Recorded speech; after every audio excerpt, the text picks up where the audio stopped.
잘 오셨습니다. 이렇게 인사를 하셔야 되는데요. 보시지도 않고 예. 이런 분들은 옆에 그 사람이 안 계셔서인가요? 아니면 수줍어서인가요? 옆에 계신 분이 현실로 느껴지시나요? 아니면 상상으로 느껴지시나요? 여러분, 오늘 상상과 이 현실에 관한 제목 때문에 그렇습니다. 불의한 청지기이기는 하지만 현실을 얼만큼 믿음을 얼만큼 현실로 받아들일 수 있느냐에 관한 문제가 바로 오늘 문제입니다. 여러분, 오래된 영화가 한 편 있는데요, 쉰들러 리스트라고 하는 영화가 있습니다. 실제 인물이었었던 오스카 쉰들러, 2차 세계대전을 기회로 여겼었던 사람이었습니다. 싼 노동력이었었던 유대인들을 써서 군수 물자를 만들고 그걸로 납품을 해서 돈을 벌 것을 생각을 했습니다. 독일 장교들하고 술을 마시고 뇌물을 건넸고 여러 접대로 사람들의 마음을 사서 얼마를 벌 수 있을까, 얼마를 남길 수 있을까를 계속 생각해 왔었던 그런 인물이었습니다. 그렇게 공장을 돌리고 사람들을 써가면서 돈을 벌지만 결국에는 전쟁의 현실을 보게 됩니다. 사람들이 끌려가요. 사람들이 총살을 당합니다. 사람들이 아무 이유 없이 수용소에서 죽는 그 모습들을 보게 되는 거예요. 결국에는 돈으로 생각했던 사람들을 안타까워하게 됩니다. 그런데 그가 한 가지 더 본 것이 있는데, 바로 이 2차 세계대전, 이 전쟁이 끝나는 징후들도 보게 됩니다. 그렇게 전쟁 끝이 나고 그때는 지금껏 번 돈들이 의미가 없겠구나, 이걸 깨닫게 되는 거예요. 사람들이 중요하다는 것, 전쟁이 끝나겠다라고 하는 것, 이 두 가지를 현실로 받아들이게 됩니다. 여러분, 그 순간부터 이 주인공의 계산이 바뀌기 시작해요. 돈을 더 모으지 않습니다. 이 돈을 써버립니다. 써서 어떻게 하죠?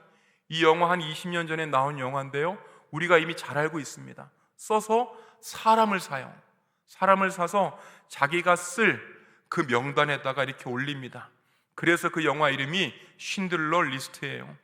그 명단 안에 들어간 자들, 그 공장에서 일하면서 살아남을 수 있게 된다는 거예요. 그렇게 번 돈을 가지고 끊임없이 사람들을 살리게 됩니다.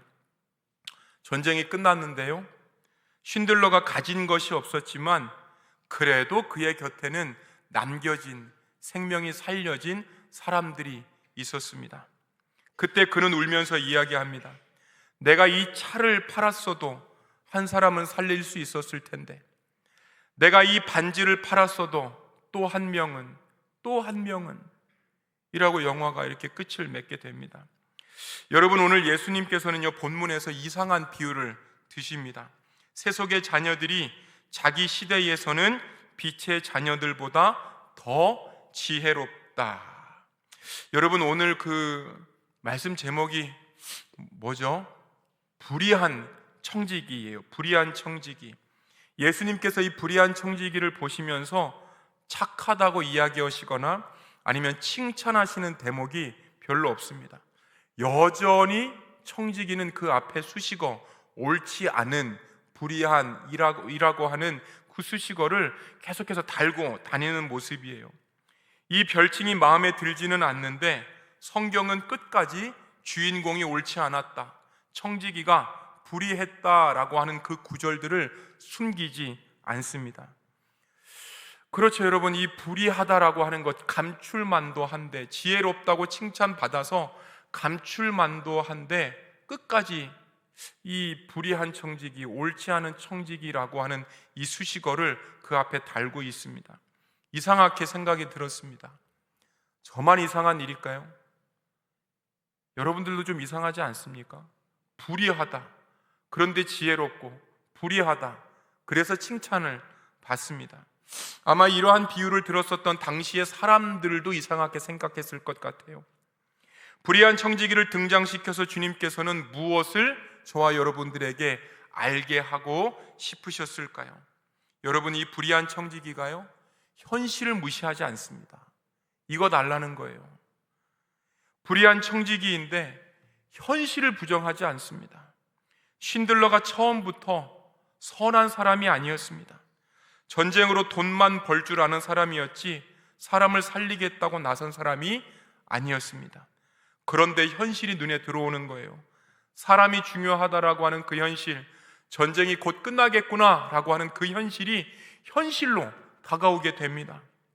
그리고 그때가 오면 가진 것은 의미가 없겠구나라고 하는 것도 현실로 받아지게 됩니다. 여러분, 불의한 청지기가 마찬가지예요. 자기가 해고될 것, 그리고 그 시간이 얼마 남지 않았다는 것, 가진 것이 오래가지 않는다는 것을 현실로 받아들이게 됩니다. 신들러가 돈으로 사람을 바꾸었듯이 청지기는 돈으로 다른 것을 준비합니다. 그가 의롭지는 않았는데, 착하지는 않았는데 무엇을 바꾸어야 되는가라고 하는 이러한 현실 감각이 있었던 거예요. 종말에 대한 감각, 현실에서 종말에 대한 감각이 생기자 계산을 다르게 하기 시작합니다. 옆에 분들과 인사라고 했는데요, 옆에 분들이 얼굴을 보면서, 눈을 보면서 아유 잘 오셨습니다 이렇게 하시는 분들도 있고 이렇게 하시는 분들도 있다는 거예요. 제가 표현을 이상하게 해서 좀 그런데요, 여러분, 왜 그랬을까요? 만약에 옆에 있는 분들이 대단한 분들이었다면 어떻게 인사가 달라졌을까요? 그럴 줄 믿고 우리 다시 한번 인사해 보시겠습니다. 잘 오셨습니다. 보고 싶었습니다. 여러분, 이제 옆에 분들이 현실로 느껴지기 시작하시는 거예요. 이상이 아니라, 환상이 아니라 현실로 보이기 시작합니다. 여러분, 이 종말에 대한 감각들, 현실에 대한 감각들, 오늘 본문이 16장에 위치해 있는데요, 실은 15장부터 굉장히 중요한 구절들이 나오기 시작합니다. 무엇인가를 잃어버렸고 무엇인가를 찾는 이러한 구절이 나와 있는 거예요. 이어서 청지기의 비유가 나와 있습니다. 15장을 보니까요, 잃은 양 끝까지 찾아나시는 그러한 목자의 이야기, 잃은 동전 때문에 안타까워하고 끝내 찾아내는 여인의 이야기, 그리고 탕자를 향해 달려가서 안아주시는 그 아버지의 이야기가 바로 15장에 위치하고 있습니다. 여러분, 이러한 세 가지 이야기 중에서 반복되는 게 뭐죠? 은혜의 하나님이신 거예요. 자비의 하나님이십니다. 이 자비의 하나님에 대해서 말씀을 하시다가 갑자기 16장에 가서는 불의한 청지기 비유를 드시는 거예요. 그래서 우리가 연결해야 됩니다. 하나님께서는 자비의 하나님, 16장에 가니까 불의한 청지기, 이것을 떨쳐놓고 이야기하는 것이 아니고 자비의 하나님께 대해서 우리가 얼마만큼 현실에 대한 감각을 가지고 살아나가느냐, 이거 보는 게 오늘의 바로 질문인 거예요. 여러분, 이 자비의 은혜의 하나님 뒤에 불의한 청지기의 이유를 붙여서 우리가 어떻게 살아야 되는지, 무엇을 포기해야 되는지 준비하게 하시는 구절, 본문이 바로 16장입니다. 그 뒤에 더 명확하게 부자와 나사로 이야기를 딱 갖다 붙여버려요. 무슨 뜻이에요? 부자와 나사로 봐라. 자비의 하나님 내가 이야기해줬고, 청지기 이야기해줬고, 부자와 나사로 이 세 개의 이야기들을 쭉 들으면 누가 진짜인지, 어떤 게 진짜 현실인지, 나 무엇을 포기해야 되는지, 이 본문을 알려주는 게 바로 15장과 16장, 이렇게 이어서 생각할 수 있습니다. 예수님께서 굳이 불의한 청지기를 이야기를 하셔서 우리의 마음에 걸려요. 모범적인 인물이 아닙니다. 책임을 다하지 못했고 오히려 책망을 받아야 됩니다. 그것 때문이라도 성경에서는 이 청지기를 옳게 기록하면 안 됩니다. 그런데 주인이 꾸짖지를 않아요. 꾸짖는 대목이 없습니다. 그저 그가 이를 지혜롭게 처리했다라고 이렇게 설명을 하고 있습니다. 그래서 저와 여러분들의 마음이 훨씬 더 불편합니다. 얘 좀 혼나야 되는데 혼나지를 않는 거예요. 여러분, 청지기가 당시엔 누구였을까요? 집 전체를 관리했던 사람들이에요. 재산을 다스릴 수 있고 다스릴 권한들, 종을 부릴 수 있는 그러한 사람들이었습니다. 한 사람에게 주인의 모든 권위를 다 맡겼다 그래요. 그가 청직이에요. 주인과 같은 권세를 가졌고 주인의 이름도 쓸 수 있었고 주인의 판단을 할 수 있었던 사람이었습니다. 장부까지 손을 댔다 그래요. 그래서 그의 결정이 실제 힘이었습니다. 그래서 청지기는 종이기보다는 주인으로부터 권한을 받았었던, 모든 권한을 받았었던 주인과 같은 사람들이었습니다. 그런데 하나 사건이 터지죠. 소문이 하나 나요. 청지기가 주인의 재산을 낭비한다는 소문이 들려옵니다. 그 이야기가 안타깝게도 주인의 귀에 들어가요. 주인이 청지기를 불러요. 보통 청지기를 이럴 때 부르면 어떻게 하죠? 어떻게 하죠? 내 돈 떼어먹은 사람 걸리면 어떻게 하십니까? 자식이 여러분들 그렇게 하다가 걸렸어요. 있지 않습니까? 저희 집만 그런가요? 저는 걸려봤거든요. 여러분들 자녀들은 안 그렇습니까? 여러분, 내 돈 떼어먹은 놈 보통 어떻게 합니까? 아이고 잘했다 이렇게 절대 하지 않습니다. 욕부터 하는 거예요. 욕부터. 담임 목사님께서 주일날 바른다라고 하는 표현을 썼을 때 이 바른다가 그 표현인 거예요. 발라버리는 거예요. 발라버리는 거예요, 이런 사람들. 그런데 호통이 등장하지 않습니다. 호통이 없는 거예요. 내가 보던 일을 셈하라. 내가 보던 일을 셈하라. 이게 감정적인 용어가 아니라 야 진짜 그랬냐? 한번 비교해 보겠다는 뜻입니다. 장부를 가져와서 살림을 어떻게 굴렸는지 조사하자는 이야기예요. 아마 청지기가 자기가 한 일들이 있었고 판이 기울어졌다는 것도 이때 알아차렸을 것입니다. 장부 숫자는요 속일 수 없기 때문에 그래요. 해고가 시간 문제입니다. 그래서 생각합니다. 땅을 파기에는 힘이 없다. 그거를 하려니 체면이 문제다. 이제는 어떻게 하나? 라고 생각하는 거예요. 그런데 이 지점에서 흥미로운 대목이 하나가 있는데 주인이 셈하자. 무슨 말이죠? 즉시 뺏지 않는다는 얘기예요. 즉시 뺏지 않습니다. 시간을 남겨두었어요. 아직 장부가 누구의 손에 있는 거예요? 청지기의 손에 있는 거예요. 많은 사람들은 그가 여전히 주인인 것으로 알고 있습니다. 선택할 수 있는 틈이 생겼습니다. 바로 이 시간을 청지기가 그냥 흘려보내지 않습니다. 끝을 알았기 때문에 남은 시간을 이 틈에서 사용하는 거예요. 끝을 알았기 때문에 남은 시간을 사용했다. 그래서 불의한 청지기에서 청지기가 벌을 받았다거나 망했다는 이야기가 나오지 않습니다. 위기에서 어떠한 선택을 했는지 이것을 묻는 방향으로 살짝 비껴가고 있는 거예요. 선택할 틈과 이러한 시간 속에서 주인에게 빚진 사람들을 다 불러들이고 갚아야 할 액수들을 불러줍니다. 100말을 50말로, 그 100석을 또한 80석으로 이런 식으로 깎아줘요. 여러분, 이 장면도 이상해요. 어제까지 감사를 받고 회계 조사를 받던 사람이 오늘 주인의 장부를 가지고 자기 판단을 가지고 빚을 탕감하고 있어요. 상식적으로 보면 어떤 일이죠? 훨씬 더 문제가 커질 일입니다. 오히려 청지기는 주인에게 변명을 해야 돼요. 청지기는 주인에게 구걸을 해야 됩니다. 기회를 달라 그래요. 그런데 그러한 것도 없습니다. 왜요? 일이 끝났다는 현실, 이 결과 못 돌이킨다라고 하는 현실이 훨씬 더 컸기 때문입니다. 그래서 남은 시간 안에서 살 길을 찾게 되는 거예요. 그래서 그의 입에서 나온 말이 이것입니다. 내가 할 일을 알았도다. 내가 할 일을 알았도다. 내가 할 일을 알았도다. 현실을 준비하는 거예요. 미래를 준비하는 거예요. 여러분, 미래 준비하는 거예요.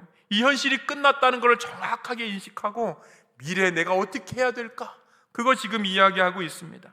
지금 뭔가가 옳은가 보다, 이것보다는 위기 앞에서 정말 무엇이 중요하냐, 이게 바로 오늘의 주제입니다. 지금 이 순간을 붙잡을 수 없기 때문에 이후를 준비하는 모습. 지금 저와 여러분들이 살아가는 이 현실, 바로 이 현재, 지금 이 공간, 이 시간을 붙잡을 수 없기 때문에 우리는 어디를 바라봐야 된다고요? 미래를 바라봐야 되는 거예요. 종말을 바라봐야 되는 거예요. 여러분, 천국을 바라봐야 되는 거예요. 하늘에 하나님께서 계신 그곳 바라봐야 되는 거예요. 끝났으니까 이제 내가 살 곳을 만들자.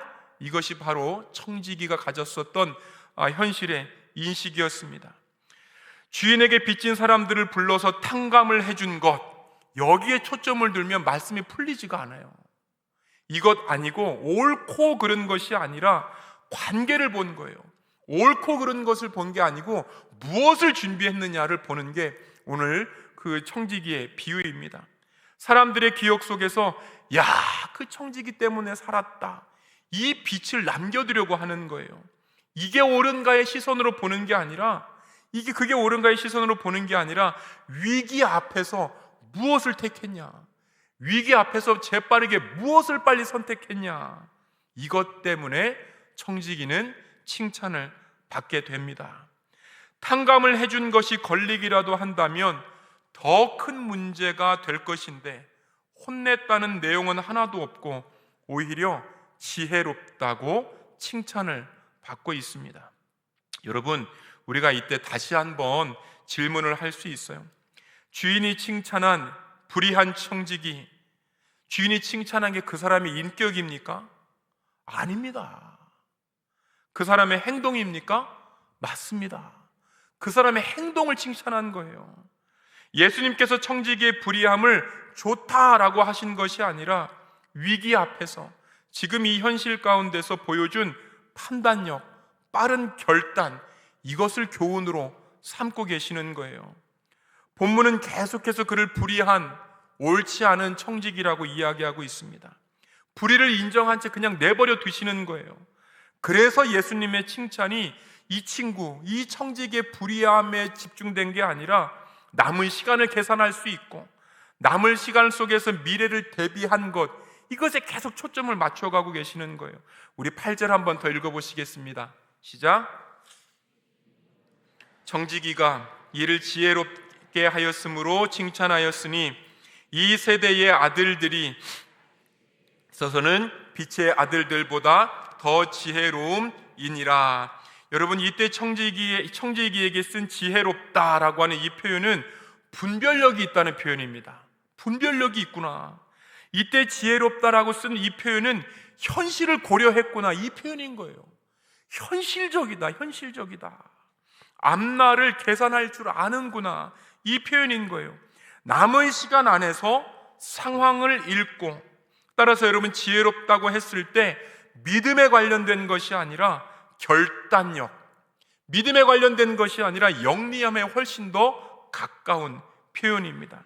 여러분, 성경 속에서 칭찬이 나오고 성경 속에서 이렇게 어떤 인물들이 이렇게 커 보일 때는 항상 우리가 무엇을 보죠? 믿음을 봅니다. 그렇지 않습니까? 그가 잘한 게 보이는 거예요. 근데 오늘 청지기 비유에서는 그 잘한 게 안 나오는 거예요. 그 잘한 것에 초점을 맞추고 어떤 그 불의함 가운데 초점을 맞춤이 답이 안 나오는 거예요. 어디에 초점을 맞췄다고요? 행동, 어떻게 보면 약삭빠름, 현실 인식, 여기에 초점을 맞추고 보니까 아하, 예수님으로부터도 칭찬받을 구석, 바로 현실 인식이구나 라고 하는 것입니다. 본문은 끝까지 그를 옳지 않다라고 이야기를 해요. 그가 저지른 낭비, 불의한 방식들, 믿음하고는 거리가 멉니다. 그가 사람들의 빛을 탕감해 준 것도 그 동기가 거룩하지가 않습니다. 주인에게 잘못했다고 빌어야 되는데 그 모습이 안 나옵니다. 따라서 지혜롭다고 칭찬받은 것, 마음도 아니고 믿음도 아닌 거예요. 그래서 오늘의 비유는 이렇게 해라 라고 하는 그 제시가 아니라 불의한 청지기도 현실을 알고 준비하는데, 야, 믿는 너희들은 뭐 하는 거야? 제자들에게 이렇게 말씀하고 계시는 거예요. 불의한 사람조차도 미래를 위해서는 분별하고 결단하는데 하물며 빛의 자녀인 우리는 무엇을 보고 무엇을 준비하며 어떠한 현실 감각으로 살아가는 거냐? 이거 제자들에게 이 말씀하고 계시는 거예요. 지금의 너희들의 현실 영원할 것 같으냐? 무엇 때문에 움직임이 그렇게 더디냐? 이 말씀을 제자들이 듣고 있는 것입니다. 종말이 현실인데, 하나님의 나라가 현실인데 왜 그렇게 무감각하냐? 이것이 바로 저와 여러분들, 이 제자들에게 하셨던 말씀입니다. 이러한 이야기를 하신 후에 예수님께서 제자들을 보십니다. 그리고 한 말씀 더 하고 계시는 거예요. 한 번 더 읽어보시겠습니다. 시작. 자기 시대에 있어서는 빛의 아들들보다 더 지혜로움이니라. 예수님의 초점이 무엇을 위해가 아니라 얼마나 민감하게 받아들이고 있느냐. 이 세대의 아들들이 자기 시대에 있어서는 빛의 아들들보다 더 지혜롭다, 훨씬 더 현실 감각이 넘친다, 빠르게 인식한다.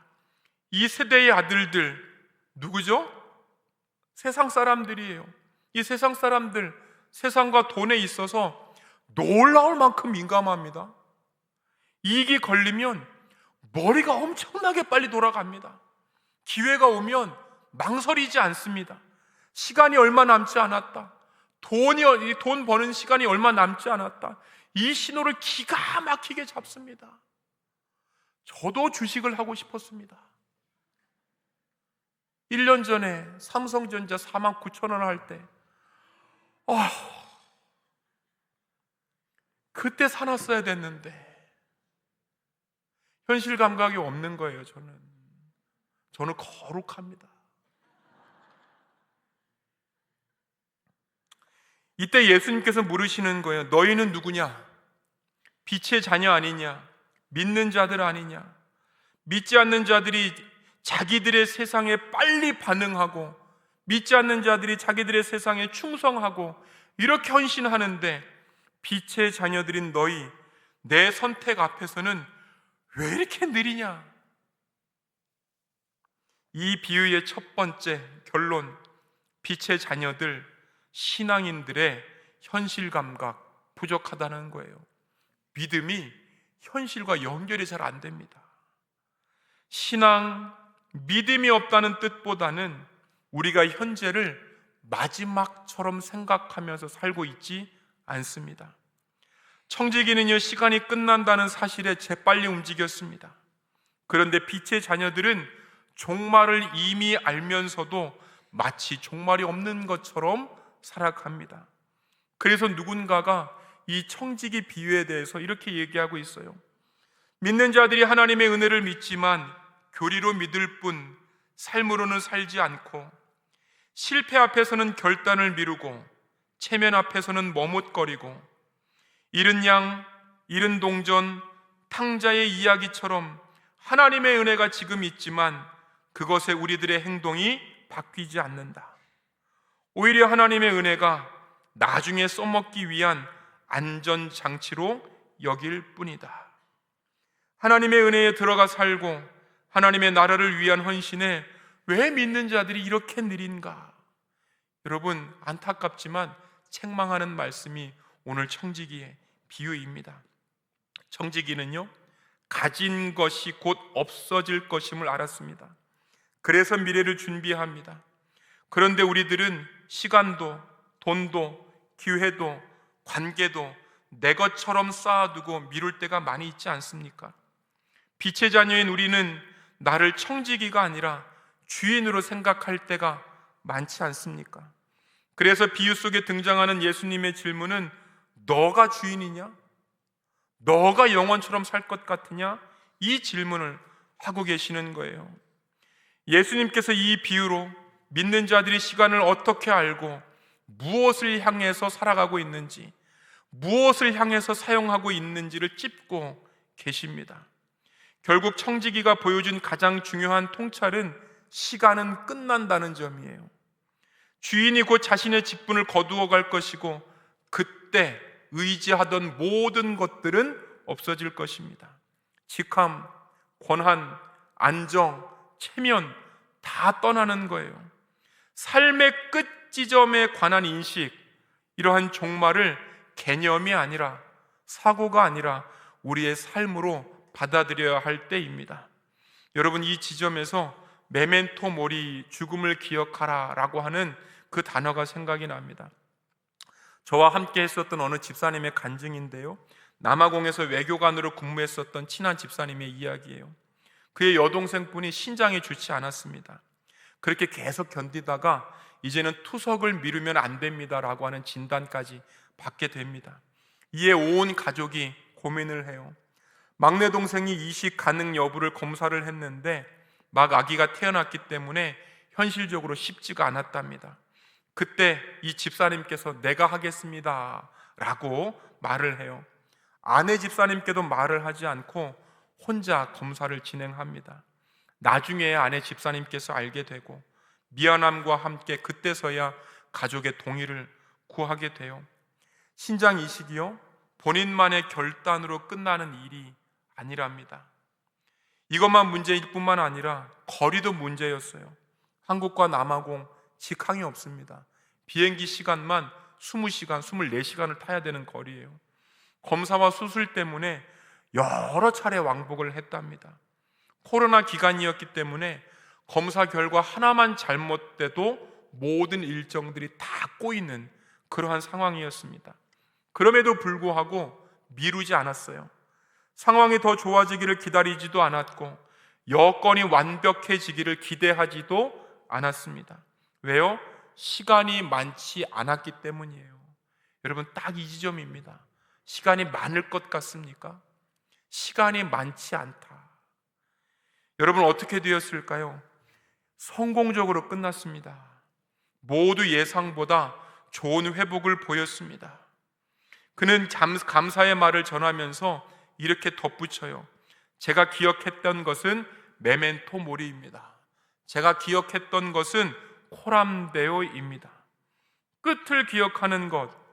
이 집사님은 분명 시간이 본인의 것이 아니라는 사실, 그래서 서두르지 않을 수 없다는 사실도 알게 됩니다. 예수님이 불의한 청지기의 비유에서 우리에게 묻고 계신 질문이 이와 같습니다. 내가 가진 기회 항상 내 손에 있지 않는다는 거예요. 끝났다는 사실을 지금 받아들이라는 거예요. 그래서 예수님의 말씀이 경고와 같습니다. 우리 9절을 읽어보시겠습니다. 내가 너희에게 말하노니 불의의 재물로 친구를 사귀라. 그리하면 그 재물이 없어질 때에 그들이 너희를 영주할 처소로 영접하리라. 여러분, 내가 가진 것 떠나기 마련이에요. 질문할 수 있습니다. 여러분들이 가진 것, 내가 가진 것 무엇으로 바뀌었습니까? 무엇으로 남겨졌습니까? 청지기는 모든 것을 잃었지만 결국에는 그를 맞아줄 사람들을 남기게 됩니다. 여러분, 그러면서 예수님께서 한마디 또 하시는 거예요. 우리 10절 한 절 더 읽어보실게요. 시작. 지극히 작은 것에 충성된 자는 큰 것에서 충성되고 지극히 작은 것에 불의한 자는 큰 것에도 불의하니라. 여러분, 형편이 좋아지면, 여유가 생기면, 중요한 순간이 오면 이라고 이야기를 하지만 지금 우리에게 주어진 작은 것들을 대하는 그 모습 속에 미래가 담겨 있다는 것이 바로 10절입니다. 영원 앞에서의 나의 태도, 그 영원을 대하는 그 나의 태도가 그 미래의 어딘가에 있는 게 아니고 지금 있다는 거예요. 지금. 그래서 이렇게 번역하면 조금 읽기가 쉬울 것 같은데요, 한번 읽어보시겠습니다. 시작. 작게 맡겨진 것 안에서도 주인을 기억하는 자는 크게 맡겨진 것 앞에서도 관계를 지키고 작게 맡겨진 것을 자기 것처럼 쓰는 자는 크게 맡겨진 것에서도 주인을 잃게 된다. 여러분, 오늘 말씀의 결론절인데요, 우리 12절 13절입니다. 한 번 더 읽어보시겠습니다. 너희가 만일 남의 것에 충성하지 아니하면 누가 너희의 것을 너희에게 주겠느냐? 지파인이 두 주인을 섬길 수 없나니 호기를 미워하고 저를 사랑하거나 호기를 중히 여기고 저를 경히 여길 것임이라. 너희는 하나님과 재물을 겸하여 섬길 수 없느니라. 여러분, 우리의 것, 내가 지금 가진 것 내 것이 아니라 맡겨진 것이다 라고 하는 바로 그 구절입니다. 그것도요, 잠시 맡겨졌다는 거예요. 그래서 13절 말씀, 우리가 가진 것 주님으로부터 맡겨진 것이니, 맡겨진 것의 주인을 분명히 알라는 거예요. 그거 지금 내 손에 있다고 내가 주인이다 하는 순간 하나님이 잊혀지게 됩니다. 맡겨진 것에 우리가 주인이 되면 여러분, 우리는 계속해서 결심을 미룰 거예요. 잃을까 붙잡고 더 안전해질 때까지 기다릴 거예요. 그런데 하나님께서 주인이 되시면 지금의 선택, 오늘의 선택이 보이게 됩니다. 사랑하는 여러분, 비유 안에서 우리는 어디에 속해 있습니까? 주인입니까? 청지기입니까? 아니면 못 알아듣는 제자들입니까? 시간과 재물, 관계를 대하는 방식을 보면 그래도 대충 알 수 있습니다.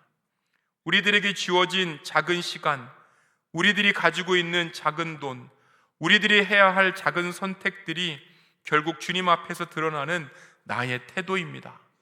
그래서 한 번 더 점검하면 좋겠습니다. 내 시간은 누구에게 향하고 있습니까? 내 소비는 무엇을 향해 있습니까? 내 관계는 무엇을 위해서 유지가 되고 있습니까? 만약 이러한 것들이 하나님이 주인이라면 시간이 선물이 됩니다. 이러한 것들이 하나님이 주인이라면 우리가 가진 것들이 누군가를 살릴 도구들이 됩니다. 오늘 선택이 보이게 마련입니다. 지금 사랑해야 할 사람들이 보이고, 지금 풀어야 할 손들이 보이고, 잡아주어야 할 그러한 관계들이 보이는 것입니다. 사랑하는 여러분, 우리가 청지기입니다. 나의 것, 맡겨진 것입니다. 영혼을 향해 방향을 한번 바꿔봐 라고 그렇게 주어진 것들입니다. 지금 내게 맡겨진 작은 시간들, 작은 재물들, 주님 앞에서 충성, 주님 앞에서 기쁨, 주님 앞에서 무엇으로 바뀔 그 모습을 상상하시면서 오늘의 기쁜 선택하시길 예수님의 이름으로 축원합니다. 기도하시겠습니다.